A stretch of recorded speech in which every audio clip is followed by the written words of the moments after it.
ವಿಧಾನಸೌಧದಲ್ಲಿ ನಡೀತಾ ಇರುವಂತಹ ಸಿಎಂ ಜನಸ್ಪಂದನ ಕಾರ್ಯಕ್ರಮ. ಈಗ ಸಿಎಂ ಕೂಡ ಬಂದಿದ್ದಾರೆ, ದೃಶ್ಯಗಳಲ್ಲಿ ಗಮನಿಸಬಹುದು. ಸಿಎಂ ಸಿದ್ದರಾಮಯ್ಯ ಈಗ ನಾವು ವಿಧಾನಸೌಧಕ್ಕೆ ಬಂದಿದ್ದಾರೆ. ಕಾರ್ಯಕ್ರಮವಾದ ಜನಸ್ಪಂದನೆಗೆ ಆಗಮಿಸುವಂತಹ ಹೊತ್ತು ಸನ್ನಿಹಿತವಾಗಿದೆ. ಮಾನ್ಯ ಮುಖ್ಯಮಂತ್ರಿಗಳು ಆಗಮಿಸಿದ್ದಾರೆ. ಅವರ ಕನಸಿನ ಮಹತ್ತರವಾದಂತಹ ಜನಪರವಾದ ಜನಹಿತವಾದ ಜನರ ಶ್ರೇಯಸ್ಸನ್ನು ಬಯಸುವಂತಹ ಕಾರ್ಯಕ್ರಮ ಇದು. ಜನಸ್ಪಂದನೆಗೆ ಆಗಮಿಸಿದ್ದಾರೆ ಬಂಧುಗಳೇ. ದೆಹಲಿಯಲ್ಲಿ ನ್ಯಾಯದ ಪರವಾಗಿ ಕಹಳೆ ಮೊಳಗಿಸಿದ ಮಹಾನ್ ನಾಯಕ ಮಾನ್ಯ ಮುಖ್ಯಮಂತ್ರಿಗಳಾದ ಶ್ರೀ ಸಿದ್ದರಾಮಯ್ಯನವರು, ಆರ್ಥಿಕ ದೌರ್ಜನ್ಯದ ವಿರುದ್ಧ ದಿಟ್ಟ ಧ್ವನಿ ಎತ್ತಿದ ಧೀರ ನಾಯಕ ಸನ್ಮಾನ್ಯ ಮುಖ್ಯಮಂತ್ರಿಗಳಾದ ಶ್ರೀ ಸಿದ್ದರಾಮಯ್ಯನವರು ಜನಸ್ಪಂದನ ಕಾರ್ಯಕ್ರಮಕ್ಕೆ ಆಗಮಿಸ್ತಾ ಇದ್ದಾರೆ. ನನ್ನ ಜನ ನನ್ನ ಅಭಿಮಾನ ಎನ್ನುವುದು ಅವರ ಧ್ಯೇಯ. ಜನಪರವಾದ ಕಾರ್ಯಕ್ರಮಗಳೇ ಅವರ ಕನಸು. ಅನ್ನವಿರದ ಹಸುಳೆಗಳ ತಬ್ಬಿ ಅಳುತ್ತಿರುವ ತಾಯ ಕಂಡಂಥವರು ಮಾನ್ಯ ಮುಖ್ಯಮಂತ್ರಿಗಳಾದ ಸಿದ್ದರಾಮಯ್ಯನವರು. ಆ ಕಾರಣಕ್ಕಾಗಿ ಅಶಕ್ತರ ಪರವಾಗಿ ನಿಂತು ಶಕ್ತಿ ತುಂಬುತ್ತಾ ಅನ್ನಭಾಗ್ಯ ಯೋಜನೆಯನ್ನು ಕೊಟ್ಟು ಅನ್ನರಾಮಯ್ಯ ಆದಂಥವರು ಮಾನ್ಯ ಮುಖ್ಯಮಂತ್ರಿಗಳು ವೇದಿಕೆ ಆಗಮಿಸಿದ್ದಾರೆ. ನಿಮ್ಮೆಲ್ಲರ ಚಪ್ಪಾಳೆಯ ಶುಭ ಗೌರವ ಸಂದಾಯವಾಗಲಿ ಪ್ರೀತಿಯ ಬಂಧುಗಳೇ. ಮಾನ್ಯ ಮುಖ್ಯಮಂತ್ರಿಗಳ ಜೊತೆಯಲ್ಲಿಯೇ ಜನಪರವಾದ ಕೆಲಸಗಳನ್ನು ಮಾಡ್ತಾ ಗ್ರಾಮೀಣ ಭಾಗದ ಜನರ ಅಭಿವೃದ್ಧಿಗಾಗಿ ಏಳಿಗೆಗಾಗಿ ಅಹರ್ನಿಶೆ ದುಡಿತಾ ಇರುವಂತಹ ಮಾನ್ಯ ಸಚಿವರಾದ ಪ್ರಿಯಾಂಕ್ ಖರ್ಗೆ ಅವರು ಆಗಮಿಸಿದ್ದಾರೆ. ಮಾನ್ಯ ನಗರಾಭಿವೃದ್ಧಿ ಸಚಿವರಾದ ಭೈರತಿ ಸುರೇಶ್ ಅವರು ಕೂಡ ಆಗಮಿಸಿದ್ದಾರೆ. ಎಲ್ಲರತ್ತ ಕೈ ಬೀಸಿ ನಾನಿದ್ದೇನೆ ನಿಮ್ಮೊಂದಿಗೆ, ನಿಮ್ಮ ಕಷ್ಟಗಳಿಗೆ ಸ್ಪಂದಿಸುವಂತಹ ಕಾರ್ಯಕ್ಕಾಗಿ ನಾನು ಬಂದಿದ್ದೇನೆ ಎನ್ನುವಂತಹ ಆಶಯವನ್ನು ವ್ಯಕ್ತಪಡಿಸ್ತಾ ಇದ್ದಾರೆ ಮಾನ್ಯ ಮುಖ್ಯಮಂತ್ರಿಗಳಾದ ಶ್ರೀ ಸಿದ್ದರಾಮಯ್ಯನವರು.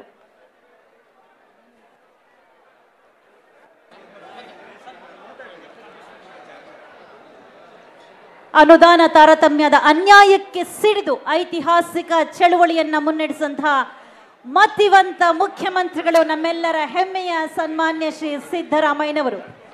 ನ್ಯಾಯ ನೀತಿ ನನ್ನುಸಿರು ಎಂದೇ ಭಾವಿಸಿರುವಂತವರು. ಕರ್ನಾಟಕದ ನ್ಯಾಯದ ಕೂಗು ದೆಹಲಿಯಲ್ಲಿ ಅನುರಣಿಸುವ ಹಾಗೆ ಧ್ವನಿಸುವ ಹಾಗೆ ಇತಿಹಾಸ ಸೃಷ್ಟಿಸಿದ ಸಮರ್ಥ ನಾಯಕ ಸನ್ಮಾನ್ಯ ಮುಖ್ಯಮಂತ್ರಿಗಳಾದ ಶ್ರೀ ಸಿದ್ದರಾಮಯ್ಯನವರು. ಜನರಿಂದ ಮೇಲೆ ಬಂದಿರುವಂತಹ ಈ ಸರ್ಕಾರವನ್ನ ಜನಪರವಾಗಿ ಮುನ್ನಡೆಸುವಂತಹ ಇರಾದೆ ಅವರದ್ದು. ಬಡವರ, ನೊಂದವರ, ಶೋಷಿತರ, ಅವಕಾಶ ವಂಚಿತರ ಆಶಾದೀಪವಾಗಿ ಸರ್ಕಾರವನ್ನ ಮುನ್ನಡೆಸ್ತಾ ಇರುವಂತಹ ಸನ್ಮಾನ್ಯ ಮುಖ್ಯಮಂತ್ರಿಗಳು ನೇರವಾಗಿ ಜನರನ್ನ ಮುಖಾಮುಖಿಯಾಗಿರುವಂತಹ ಈ ಸುಸಂದರ್ಭಕ್ಕೆ ಧಾವಿಸಿ ಬಂದಿದ್ದಾರೆ. ನಿಮ್ಮೆಲ್ಲರ ಅಹವಾಲುಗಳನ್ನ ಅತ್ಯಂತ ಸಮಾಧಾನವಾಗಿ ಆಲಿಸಲಿದ್ದಾರೆ ಬಂಧುಗಳೇ. ನಿಮ್ಮೆಲ್ಲರ ಸಹಕಾರವಿರಲಿ. ಎಲ್ಲ ಇಲಾಖೆಯ ಉನ್ನತ ಅಧಿಕಾರಿಗಳು ಅತ್ಯಂತ ಸಮರ್ಥವಾಗಿ ಕಾರ್ಯೋನ್ಮುಖರಾಗಿದ್ದಾರೆ. ಸನ್ಮಾನ್ಯ ಮುಖ್ಯಮಂತ್ರಿಗಳಾದ ಮಹತ್ವಾಕಾಂಕ್ಷಿ ಕಾರ್ಯಕ್ರಮ ಸಫಲವಾಗಬೇಕು, ಪ್ರತಿಯೋರ್ವರಿಗೂ ನ್ಯಾಯ ಸಂದಾಯವಾಗಬೇಕು, ಅವರ ಸಮಸ್ಯೆಗಳ ಪರಿಹಾರವಾಗಬೇಕು ಎನ್ನುವಂತಹ ನಿಟ್ಟಿನಲ್ಲಿ ಅತ್ಯಂತ ದಕ್ಷತೆಯಿಂದ ಕೆಲಸ ಮಾಡಲಿಕ್ಕೆ ಸಿದ್ಧರಾಗಿ ಸನ್ನದ್ಧರಾಗಿ ಬಂದಿದ್ದಾರೆ ಎಲ್ಲ ಇಲಾಖೆಯ ಉನ್ನತ ಅಧಿಕಾರಿಗಳು, ಸಿಬ್ಬಂದಿ ವರ್ಗದವರು.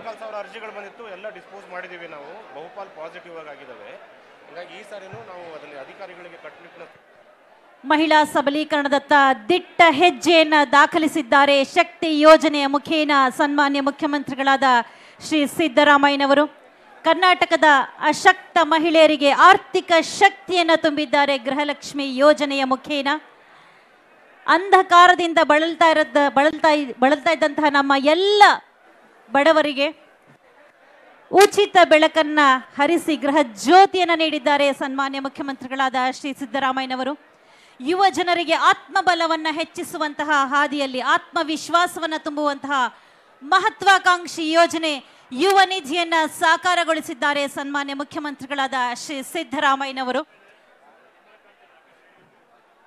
ಹಸಿದವರಿಗೆ ಅನ್ನ ಉಣಿಸುವಂತಹ ಯೋಜನೆ ಇದು. ಸಂಕಷ್ಟಗಳನ್ನ ಅರಿತವರು ಮಾತ್ರ ಸಾರ್ವಜನಿಕರ ಹಿತವನ್ನ ಬಯಸುವಂತಹ ಯೋಜನೆಗಳನ್ನು ರೂಪಿಸುವುದು ಸಾಧ್ಯವಾಗುತ್ತೆ. ಸಮಾಜದ ಕಟ್ಟ ಕಡೆಯ ಮನುಷ್ಯನ ಕಡೆಗೂ ಕಣ್ಣು ಹಾಯಿಸುವಂತಹ, ಅವರ ಕುಂದುಕೊರತೆಗಳನ್ನು ಆಲಿಸುವಂತಹ ಸಮಾಧಾನಿ ಜನಪರವಾದಂತಹ ಯೋಜನೆಗಳ ಮುಖೇನ ಸಮಾಜದ ಕಟ್ಟ ಕಡೆಯ ವರ್ಗಕ್ಕೂ ಕಟ್ಟಕಡೆಯ ವ್ಯಕ್ತಿಗೂ ಸರ್ಕಾರದ ಯೋಜನೆಗಳು ತಲುಪಬೇಕು, ಅವರು ಸದೃಢರಾಗಬೇಕು ಎನ್ನುವಂಥ ಇರಾದೆಯನ್ನು ಹೊಂದಿದ್ದಾರೆ ಮಾನ್ಯ ಮುಖ್ಯಮಂತ್ರಿಗಳು. ಸನ್ಮಾನ್ಯ ಮುಖ್ಯಮಂತ್ರಿಗಳು, ನಿಮ್ಮೆಲ್ಲರನ್ನ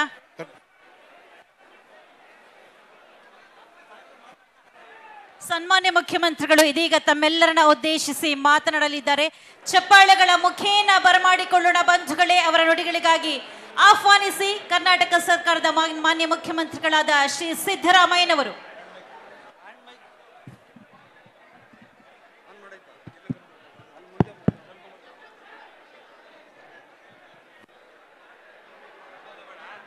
ಆತ್ಮೀಯ ಬಂಧುಗಳೇ, ಎಲ್ಲ ತಾಯಂದಿರೇ, ಯುವಕ ಮಿತ್ರರೇ, ಇವತ್ತು ರಾಜ್ಯ ಮಟ್ಟದ 2ನೇ ಜನಸ್ಪಂದನ ಕಾರ್ಯಕ್ರಮವನ್ನು ಹಮ್ಮಿಕೊಂಡಿದ್ದೀವಿ. ಮೊದಲನೇ ಜನಸ್ಪಂದನ ಕಾರ್ಯಕ್ರಮ ನವೆಂಬರ್ 27ನೇ ತಾರೀಕು ನಡೆದಿತ್ತು. ದಯಮಾಡಿ ಎಲ್ಲರೂ ಕೂಡ ನಿಶ್ಶಬ್ದವಾಗಿರಬೇಕು. ದಯಮಾಡಿ ಎಲ್ಲ ಬಂಧುಗಳಲ್ಲಿ ಮನವಿ ಮಾಡ್ತೇನೆ, ನಿಶ್ಶಬ್ದವಾಗಿರಬೇಕು,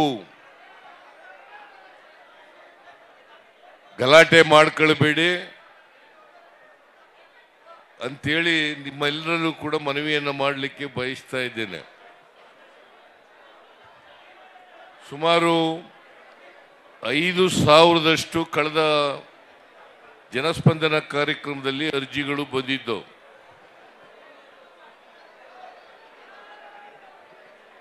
ಆ ಅರ್ಜಿಗಳಲ್ಲಿ 98% ಆ ಎಲ್ಲ ಅರ್ಜಿಗಳಿಗೂ ಕೂಡ ನಮ್ಮ ಅಧಿಕಾರಿಗಳು ಅವರ ಸಮಸ್ಯೆಗಳಿಗೆ ಪರಿಹಾರ ಕೊಡ್ತಕ್ಕಂಥ ಪ್ರಾಮಾಣಿಕ ಪ್ರಯತ್ನವನ್ನ ಮಾಡಿದ್ದಾರೆ. ಇನ್ನೊಂದು 2% ಮಾತ್ರ ಉಳಿದಿರಬಹುದು. 5,000ದಲ್ಲಿ 200 ಚಿಲ್ಲರೆ ಅರ್ಜಿಗಳು ಮಾತ್ರ ಉಳಿದಿದ್ದಾವೆ. ಅವು ಕೂಡ ಕೆಲವೇ ದಿನಗಳಲ್ಲಿ ಇತ್ಯರ್ಥ ಆಗ್ತವೆ. ಸೊ ಇದು 2ನೇ ಜನಸ್ಪಂದನ ಕಾರ್ಯಕ್ರಮ. ಸುಮಾರು 10,000ಕ್ಕೂ ಹೆಚ್ಚು ಜನರು ತಮ್ಮ ಸಮಸ್ಯೆಗಳನ್ನು ಒತ್ತು ಇಲ್ಲಿ ಬಂದಿದ್ದೀರಿ. ನಿಮ್ಮ ಸಮಸ್ಯೆಗಳನ್ನು ನಾನು ನಿಮ್ಮ ಸ್ಥಳಕ್ಕೆ ಬಂದು, ನೀವಿರ್ತಕ್ಕಂಥ ಜಾಗಕ್ಕೆ ಬಂದು ನಿಮ್ಮನ್ನೆಲ್ಲ ಭೇಟಿ ಮಾಡಿ ಅರ್ಜಿಗಳನ್ನು ಸ್ವೀಕಾರ ಮಾಡ್ತಕ್ಕಂಥದ್ದು, ನಿಮ್ಮ ಸಮಸ್ಯೆಗಳನ್ನು ಆಲಿಸ್ತಕ್ಕಂಥದ್ದು, ಅದಕ್ಕೆ ಸರ್ಕಾರ ಪರಿಹಾರವನ್ನು ಒದಗಿಸ್ತಕ್ಕಂಥ ಕೆಲಸವನ್ನು ಮಾಡ್ತದೆ ಅಂತಕ್ಕಂಥ ಮಾತುಗಳನ್ನು ಹೇಳಲಿಕ್ಕೆ ಬಯಸ್ತಾ ಇದ್ದೇನೆ. ಇಲ್ಲಿವರೆಗೆ ನಮ್ಮ ಸರ್ಕಾರ ಬಂದ ಮೇಲೆ ಎಲ್ಲ ಜಿಲ್ಲೆಗಳಲ್ಲಿ ಎಲ್ಲ ಜಿಲ್ಲಾ ಮಂತ್ರಿಗಳು ಕೂಡ 108 ಜನಸ್ಪಂದನ ಕಾರ್ಯಕ್ರಮಗಳನ್ನು ಮಾಡಿದ್ದಾರೆ. ನಮ್ಮ ಉದ್ದೇಶ ಸರ್ಕಾರವನ್ನ ಜನರ ಬಳಿಗೆ ಕೊಂಡೊಯ್ಯಬೇಕು ಅಂತಕ್ಕಂಥದ್ದು ಉದ್ದೇಶ. ಆಡಳಿತ ಇಲ್ಲಿ ಬೆಂಗಳೂರಿನಲ್ಲಿ ಇರಬಾರದು, ಅದು ಜನರ ಬಳಿಗೆ ಹೋಗಬೇಕು, ಜನರ ಸಮಸ್ಯೆಗಳಿಗೆ ಸ್ಪಂದಿಸಬೇಕು ಅಂತಕ್ಕಂಥದ್ದು ನಮ್ಮ ಸರ್ಕಾರದ ಉದ್ದೇಶ. ಯಾಕಂತಂದ್ರೆ ನಾನು ಅನೇಕ ಸಾರಿ ನೋಡಿದ್ದೇನೆ. ನಾನು ಹಿಂದೆ ಮುಖ್ಯಮಂತ್ರಿ ಆಗಿರುವಾಗ, ಈಗ 2ನೇ ಬಾರಿ ಮುಖ್ಯಮಂತ್ರಿ ಆದಾಗ ಜನರು ಸಣ್ಣ ಪುಟ್ಟ ಸಮಸ್ಯೆಗಳನ್ನೆಲ್ಲ ಬೆಂಗಳೂರಿಗೆ ಒತ್ಕೊಂಡು ಬರ್ತಕ್ಕಂಥ ಪರಿಸ್ಥಿತಿ ಇರಬಾರದು. ಯಾಕಂತಂದ್ರೆ ಸ್ಥಳೀಯ ಮಟ್ಟದಲ್ಲೇ, ಜಿಲ್ಲಾ ಮಟ್ಟದಲ್ಲಿ, ತಾಲೂಕು ಮಟ್ಟದಲ್ಲಿ ಜನರ ಸಮಸ್ಯೆಗಳಿಗೆ ಪರಿಹಾರವನ್ನು ಒದಗಿಸ್ಕೊಡ್ಬೇಕು ಅಂತಕ್ಕಂಥದ್ದು ನಮ್ಮ ಸರ್ಕಾರದ ಉದ್ದೇಶ. ಒಂದು ವೇಳೆ ತಾಲೂಕು ಮಟ್ಟದಲ್ಲಿ, ಜಿಲ್ಲಾ ಮಟ್ಟದಲ್ಲಿ ನಿಮ್ಮ ಸಮಸ್ಯೆಗಳಿಗೆ ಪರಿಹಾರ ಸಿಕ್ಕದೆ ಹೋದರೆ, ಅದು ರಾಜ್ಯ ಮಟ್ಟಕ್ಕೆ ಬಂದರೆ ನಾನು ಆ ಸಮಸ್ಯೆಗಳಿಗೆ ಪರಿಹಾರ ಕೊಡ್ತಕ್ಕಂಥ ಪ್ರಯತ್ನವನ್ನು ಮಾಡ್ತೇವೆ. ಆದರೆ ನಿಮ್ಮ ಸಮಸ್ಯೆಗಳು ಕಾನೂನುಬದ್ಧವಾಗಿದ್ದರೆ, ನಿಮ್ಮ ಸಮಸ್ಯೆಗಳು ಪರಿಹಾರ ಮಾಡ್ತಕ್ಕಂಥ ರೀತಿನಲ್ಲಿ ಇದ್ದರೆ, ಆ ಎಲ್ಲ ಸಮಸ್ಯೆಗಳಿಗೂ ಕೂಡ ಪರಿಹಾರ ಸಿಕ್ಕೇ ಸಿಗ್ತದೆ ಅಂತಕ್ಕಂಥ ಮಾತುಗಳನ್ನು ಹೇಳಲಿಕ್ಕೆ ಬಯಸ್ತಾ ಇದ್ದೇನೆ. ಅದರಿಂದ ಈಗ ನೀವು ನವೆಂಬರ್ 27ನೇ ತಾರೀಕು ಕೊಟ್ಟಿದ್ದಂಥ ಅರ್ಜಿಗಳಿಗೆ 98% ಪರಿಹಾರ ಆಗಿದೆ ಅಂತಂದರೆ, ಬಹುತೇಕವಾಗಿ ಎಲ್ಲ ಸಮಸ್ಯೆಗಳಿಗೂ ಕೂಡ ಪರಿಹಾರವನ್ನು ಕೊಡ್ತಕ್ಕಂಥ ಪ್ರಯತ್ನವನ್ನು ಮಾಡಿದ್ದೀವಿ. ನಾನು ಅಧಿಕಾರಿಗಳಿಗೆ ಸ್ಪಷ್ಟ ಸೂಚನೆಯನ್ನು ಕೊಟ್ಟಿದ್ದೇನೆ. 3 ತಿಂಗಳೊಳಗಡೆ ಎಲ್ಲ ಅರ್ಜಿಗಳ ವಿಲೇವಾರಿ ಮಾಡಬೇಕು, ಅವರ ಸಮಸ್ಯೆಗಳಿಗೆ ಪರಿಹಾರವನ್ನು ಕೊಡಬೇಕು. ಒಂದು ವೇಳೆ ಕಾನೂನು ರೀತಿಯ ಕೊಡ್ಲಿಕ್ಕೆ ಆಗದೆ ಹೋದರೆ, ಆಗದೆ ಹೋದರೆ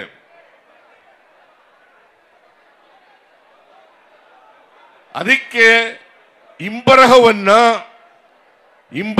ಇಂಥ ಕಾರಣಗಳಿಗೋಸ್ಕರ ನಿಮ್ಮ ಸಮಸ್ಯೆಗೆ ಪರಿಹಾರ ಕೊಡಕ್ಕಾಗಲ್ಲ, ಇದು ಕಾನೂನಿಗೆ ವಿರುದ್ಧ ಆಗಿರೋದ್ರಿಂದ ಅಥವಾ ಮಾಡಲಿಕ್ಕೆ ಬಾರದೇ ಇದ್ದರಿಂದ ನಿಮ್ಮ ಸಮಸ್ಯೆಗೆ ಪರಿಹಾರ ಕೊಡ್ಲಿಕ್ಕೆ ಆಗಿಲ್ಲ ಅಂತಕ್ಕಂಥ ಇಂಬರಹ ಅದು ಯಾರು ಅರ್ಜಿ ಕೊಟ್ಟಿದ್ದಾರೆ ಅವರ ವಿಳಾಸಕ್ಕೆ ತಲುಪಿಸಬೇಕು ಅಂತಕ್ಕಂಥದ್ದನ್ನು ಕೂಡ ಸ್ಪಷ್ಟವಾದಂಥ ಸೂಚನೆಯನ್ನ ಅಧಿಕಾರಿಗಳಿಗೆ ಕೊಟ್ಟಿದ್ದೇನೆ. ಅದರಿಂದ ಯಾರೂ ಕೂಡ ನಿಮ್ಮ ಅರ್ಜಿಗಳ ಮೇಲೆ ನಮಗೇನು ಪರಿಹಾರ ಸಿಕ್ಕಲಿಲ್ಲ ಅಂತಕ್ಕಂಥ ಭಾವನೆ ಬರಬೇಕಾದಂಥ ಅಗತ್ಯ ಇಲ್ಲ. ಎಲ್ಲ ಸಮಸ್ಯೆಗಳಿಗೂ ಕೂಡ ಪರಿಹಾರವನ್ನು ಒದಗಿಸ್ಕೊಡ್ತಕ್ಕಂಥ ಕೆಲಸವನ್ನು ಮಾಡ್ತೇವೆ.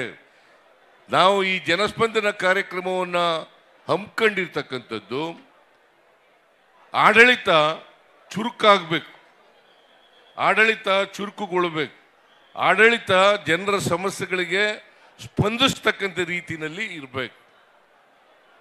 ಯಾಕಂತಂದ್ರೆ ನಾವು ಅನೇಕ ಕಾರ್ಯಕ್ರಮಗಳನ್ನು ಮಾಡ್ತೀವಿ, ಬಡವರ ಕಾರ್ಯಕ್ರಮಗಳು.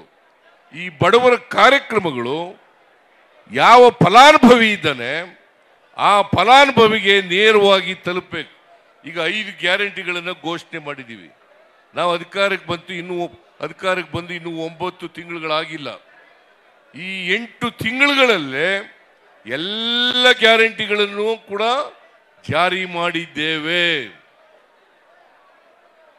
ಬಿಜೆಪಿಯವರು ಗೇಲಿ ಮಾಡ್ತಿದ್ರು, ಈ ಗ್ಯಾರಂಟಿಗಳನ್ನು ಜಾರಿ ಮಾಡಲಿಕ್ಕೆ ಸಾಧ್ಯ ಇಲ್ಲ. ಒಂದು ವೇಳೆ ಮಾಡಿದ್ರೆ ಕರ್ನಾಟಕ ರಾಜ್ಯ ಆರ್ಥಿಕವಾಗಿ ದಿವಾಳಿ ಆಗ್ಬಿಡ್ತದೆ, ಮಾಡಕ್ ಸಾಧ್ಯನೇ ಇಲ್ಲ ಅಂತ ಹೇಳಿದ್ರು. ಇಲ್ಲಿರ್ತಕ್ಕಂಥ ಲೀಡರ್ಗಳು, ವಿರೋಧ ಪಕ್ಷದಲ್ಲಿ ಇರ್ತಕ್ಕಂಥ ಲೀಡರ್ಗಳು,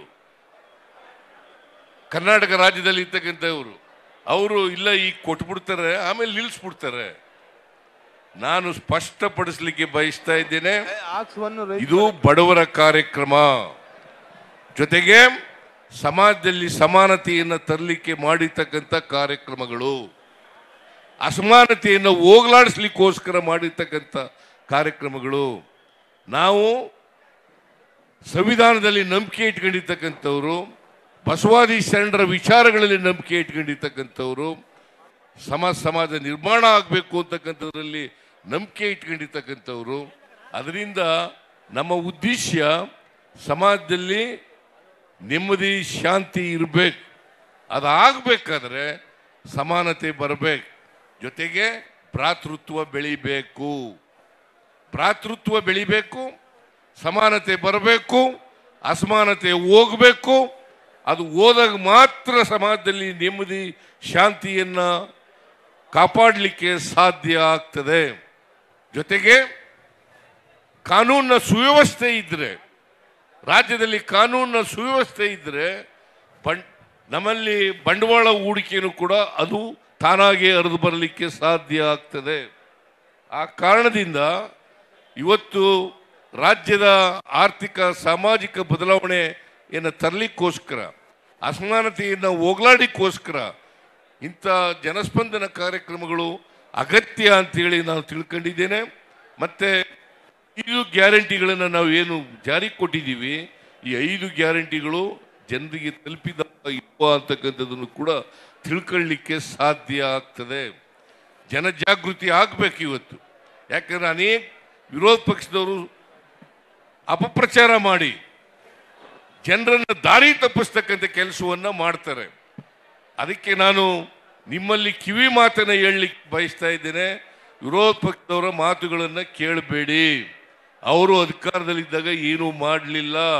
ನಾವು ಮಾಡ್ಲಿಕ್ಕೆ ಪ್ರಾರಂಭ ಮಾಡಿದ ಮೇಲೆ ಈ ಥರ ಸುಳ್ಳುಗಳನ್ನು ಹೇಳ್ಕೊಂಡು ತಪ್ಪು ದಾರಿಗೆ ಜನರನ್ನು ತಪ್ಪು ದಾರಿಗೆ ಎಳೀತಕ್ಕಂಥ ಪ್ರಯತ್ನವನ್ನು ಮಾಡ್ತಾ ಇದ್ದಾರೆ.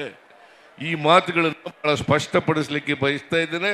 ಈ 5 ಗ್ಯಾರಂಟಿಗಳು ಈಗಾಗಲೇ ನೀವು ಯಾರನ್ನಾರು ವಿಚಾರ ಮಾಡಿ, ಮಾಧ್ಯಮದವರು ವಿಚಾರ ಮಾಡಬೇಕು. ಮಾಧ್ಯಮದವರು ಎಲ್ರಿಗೂ ಕೂಡ ನಾನು ನಿಮ್ಮಲ್ಲಿ ಮನವಿ ಮಾಡ್ತೇನೆ, ವಿಚಾರ ಮಾಡಬೇಕು. ಶಕ್ತಿ ಯೋಜನೆ ಆಗ್ತಾ ಇದೆಯಾ ಇಲ್ವಾ? ಗೃಹ ಜ್ಯೋತಿ ಆಗ್ತಾ ಇದೆಯಾ ಇಲ್ವಾ? ಗೃಹಲಕ್ಷ್ಮಿ ಆಗ್ತಾ ಇದೆಯಾ ಇಲ್ವಾ? ಅನ್ನಭಾಗ್ಯ ಕಾರ್ಯಕ್ರಮ ಜಾರಿ ಆಗ್ತಾ ಇದೆಯೇ ಇಲ್ವಾ? ಯುವ ನಿಧಿ ಕಾರ್ಯಕ್ರಮ ಜಾರಿ ಆಗ್ತಾ ಇದೆಯೇ ಇಲ್ವಾ? ಇವನ್ನ ನೀವು ವೆರಿಫೈ ಮಾಡಬೇಕು. ಜನರ ಬಳಿ ಹೋಗ್ಬೇಕು, ಜನರನ್ನ ಕೇಳಬೇಕು. ನಾನು ಅನೇಕ ಸಭೆಗಳಲ್ಲಿ ಜನರ ಜೊತೆ ಮಾತನಾಡುವಾಗ ಕೇಳ್ತಾ ಇರ್ತೀನಿ, ನಿಮಗೆ ಶಕ್ತಿ ಯೋಜನೆಯಿಂದ ಉಪಯೋಗ ಆಗಿದೆಯಾ? ಅನ್ನಭಾಗ್ಯ ಕಾರ್ಯಕ್ರಮದಿಂದ ಉಪಯೋಗ ಆಗಿದೆಯಾ? ಗೃಹ ಜ್ಯೋತಿ ಕಾರ್ಯಕ್ರಮದಿಂದ ಉಪಯೋಗ ಆಗಿದೆಯಾ? ಗೃಹಲಕ್ಷ್ಮಿ ಯೋಜನೆಯಿಂದ ಉಪಯೋಗ ಆಗಿದೆಯಾ? ಯಾರಿಗೆ ಬಂದಿದೆ? ಕೈ ಎತ್ತಿ ಬಂದಿದ್ದರೆ ಕೈ ಎತ್ತಿ ಅಂತೇಳಿ ಅನೇಕ ಸಾರ್ವಜನಿಕ ಸಭೆಗಳಲ್ಲಿ ನಾನು ಕೇಳಿದ್ದೀನಿ. ಜನರು ಅದಕ್ಕೆ ಸ್ಪಂದನೆಯನ್ನು ಮಾಡಿದ್ದಾರೆ. ಅದರ ಅರ್ಥ ಈ ಕಾರ್ಯಕ್ರಮಗಳು ಜಾರಿ ಆಗ್ತಾ ಇದ್ದಾವೆ. ಮತ್ತೆ ನಾನು ಸ್ಪಷ್ಟಪಡಿಸಲಿಕ್ಕೆ ಬಯಸ್ತಾ ಇದ್ದೇನೆ, ಇನ್ನೊಂದು ಆರೋಪ ಮಾಡ್ತಾರೆ ವಿರೋಧ ಪಕ್ಷದವರು. ಏನಪ್ಪಾ ಅಂತಂದ್ರೆ, ಈ ಕಾರ್ಯಕ್ರಮಗಳನ್ನು ಮಾಡಿಬಿಟ್ಟು ಬೇರೆ ಅಭಿವೃದ್ಧಿ ಕೆಲಸಗಳು ಮಾಡಲಿಕ್ಕೆ ಹಣ ಇಲ್ಲ ಈ ಸರ್ಕಾರದಲ್ಲಿ. ಇವು ಅಭಿವೃದ್ಧಿ ಕೆಲಸಗಳಲ್ವಾ? 5 ಗ್ಯಾರಂಟಿಗಳು ಮಾಡಿರ್ತಕ್ಕಂಥದ್ದು ಅಭಿವೃದ್ಧಿ ಕೆಲಸಗಳಲ್ವಾ? ಹಣ ಖರ್ಚು ಮಾಡೋದು ಇದಕ್ಕೆ, ಈ ಅಭಿವೃದ್ಧಿ ಕೆಲಸಗಳಿಗಲ್ವಾ? ಜನರ ಬಡತನ ಹೋಗ್ಲಾಡಿಸ್ಲಿಕ್ಕಲ್ವಾ? ಸಮಾನತೆಯನ್ನು ತರಲಿಕ್ಕಲ್ವಾ? ಅವರಿಗೆ, ಈ ವಿರೋಧ ಪಕ್ಷದವರಿಗೆ ಅಭಿವೃದ್ಧಿ ಅಂದರೆ ಗೊತ್ತಿಲ್ಲ, ಅವರಿಗೆ ಸಮಾನತೆ ಅಂದರೆ ಗೊತ್ತಿಲ್ಲ, ಸಾಮಾಜಿಕ ನ್ಯಾಯ ಅಂದರೆ ಗೊತ್ತಿಲ್ಲ. ಹಾಗಾಗಿ ಇಂಥ ಕ್ಷುಲ್ಲಕ ಮಾತುಗಳನ್ನು ಆಡ್ತಾರೆ ಅಂತಕ್ಕಂಥ ಮಾತುಗಳನ್ನು ತಮಗೆ ತಿಳಿಸ್ಲಿಕ್ಕೆ ಬಯಸ್ತಾ ಇದ್ದೇನೆ. ಈಗ ನಾನೇ ನೀವಿರ್ತಕ್ಕಂಥ ಜಾಗಕ್ಕೆ ಬರ್ತೀನಿ, ಅರ್ಜಿಗಳನ್ನು ಸ್ವೀಕಾರ ಮಾಡ್ತೀನಿ. ಅದಕ್ಕೆ ಎಲ್ಲ ಅರ್ಜಿಗಳಿಗೂ ಕೂಡ ಎಲ್ಲ ಅಧಿಕಾರಿಗಳು ಕೂಡ ಇದ್ದಾರೆ. ಎಲ್ಲ ಅಧಿಕಾರಿಗಳು ಕೂಡ ನಿಮ್ಮ ಅರ್ಜಿಗಳಿಗೆ ಅಟೆಂಡ್ ಮಾಡಿ ನಿಮ್ಮ ಸಮಸ್ಯೆಗಳಿಗೆ ಪರಿಹಾರ ಕೊಡ್ತಕ್ಕಂಥ ಕೆಲಸವನ್ನು ಮಾಡ್ತಾರೆ ಅಂತಕ್ಕಂಥ ಮಾತುಗಳನ್ನು ಹೇಳಲಿಕ್ಕೆ ಬಯಸ್ತೇನೆ. ಮತ್ತು ಈಗಾಗಲೇ ನಮ್ಮ ಎಲ್ಲ ಜಿಲ್ಲಾ ಮಂತ್ರಿಗಳಿಗೂ ನಾನು ಸೂಚನೆಯನ್ನು ಕೊಟ್ಟಿದ್ದೀನಿ, ನಿಮ್ಮ ಜಿಲ್ಲೆಗಳಲ್ಲಿ ಜನಸ್ಪಂದನ ಕಾರ್ಯಕ್ರಮ ಮಾಡಬೇಕು.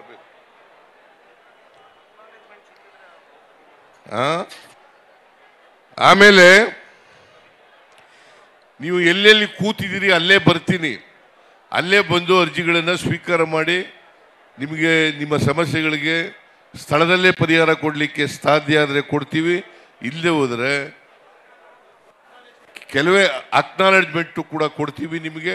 ನಾವು ನಿಮಗೆ ಪರಿಹಾರ ಕೊಡ್ತಕ್ಕಂಥ ಕೆಲಸವನ್ನು ಮಾಡಿಕೊಡ್ತೇವೆ. ಅದಕ್ಕೋಸ್ಕರನೇ ಇದು ಮಾಡಿರ್ತಕ್ಕಂಥದ್ದು. ಒಟ್ಟಾರೆಯಾಗಿ ಈ ಸರ್ಕಾರ, ಕಾಂಗ್ರೆಸ್ ಸರ್ಕಾರ, ನಮ್ಮ ಸರ್ಕಾರ ಭಟ್ರ ಪರವಾಗಿದೆ, 7 ಕೋಟಿ ಕನ್ನಡಿಗರ ಪರವಾಗಿದೆ, 7 ಕೋಟಿ ಕನ್ನಡಿಗರ ಪರವಾಗಿದೆ. ಕನ್ನಡಿಗರ ಹಿತ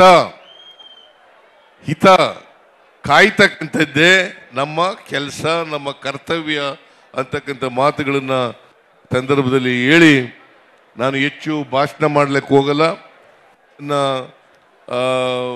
ಮೊದಲ ಮಾತುಗಳಾಗಿ ಇದನ್ನು ಹೇಳಿ ನಾನೀಗ ನಿಮ್ಮ ಎಲ್ಲಿ ಕೂತಿದ್ದೀರಿ ಆ ಜಾಗಕ್ಕೆ ಬರ್ತೀನಿ ಅಂತಕ್ಕಂಥ ಮಾತುಗಳನ್ನು ಹೇಳಿ ನನ್ನ ಮಾತನ್ನು ಮುಗಿಸ್ತೇನೆ. ನಿಮ್ಮೆಲ್ಲರಿಗೂ ನಮಸ್ಕಾರ, ನಿಮ್ಮೆಲ್ಲರಿಗೂ ಸ್ವಾಗತ, ನಿಮ್ಮೆಲ್ಲರಿಗೂ ಸ್ವಾಗತ, ನಿಮ್ಮೆಲ್ಲರಿಗೂ ಸ್ವಾಗತ. ಸಮಾಜಮುಖಿಯಾಗಿ ಸಮಾಜದ ಸೇವೆಗಾಗಿ ನಾನಿದ್ದೇನೆ, ನೀವಿರುವ ಬಳಿಯಲ್ಲಿಯೇ ಬರುತ್ತೇನೆ ಅನ್ನುವಂಥ ಭರವಸೆಯನ್ನ ಕೊಟ್ಟಿದ್ದಾರೆ ಸನ್ಮಾನ್ಯ ಮುಖ್ಯಮಂತ್ರಿಗಳು. ದಯಮಾಡಿ ಮತ್ತೊಂದು ವಿಚಾರವನ್ನ ಎಲ್ಲರೂ ಗಮನಿಸಲೇಬೇಕು. ನೀವು ಅಹವಾಲನ್ನ ಸಲ್ಲಿಸಿದ ನಂತರ ನಿಮಗೆ ಸ್ವೀಕೃತಿ ಪತ್ರವನ್ನ ಕೊಟ್ಟ ನಂತರ ನೀವು ಊಟ ಮಾಡಿಕೊಂಡು ತೆರಳಬಹುದು. ನೀವು ಇರುವ ಕಡೆಗಳಲ್ಲಿ ಅಂದರೆ ನೀವು ಯಾವ್ಯಾವ ಊರಲ್ಲಿ ಇದ್ದೀರೋ ಅಲ್ಲಿಯೇ ನಿಮ್ಮ ಮೊಬೈಲ್ ಸಂಖ್ಯೆಗೆ ಅಥವಾ ನಿಮಗೆ ಕರೆ ಮಾಡಿ ನಿಮ್ಮ ಅಹವಾಲಿನ ಸ್ಥಿತಿಗತಿಗಳು ಏನಾಗಿದೆ, ಪರಿಹಾರಗಳು ಯಾವ ನಿಟ್ಟಿನಲ್ಲಿ ನಿಮಗೆ ಬರುತ್ತೆ, ತಲುಪುತ್ತೆ, ಎಲ್ಲ ಮಾಹಿತಿಗಳನ್ನು ಕೊಡ್ತಾರೆ.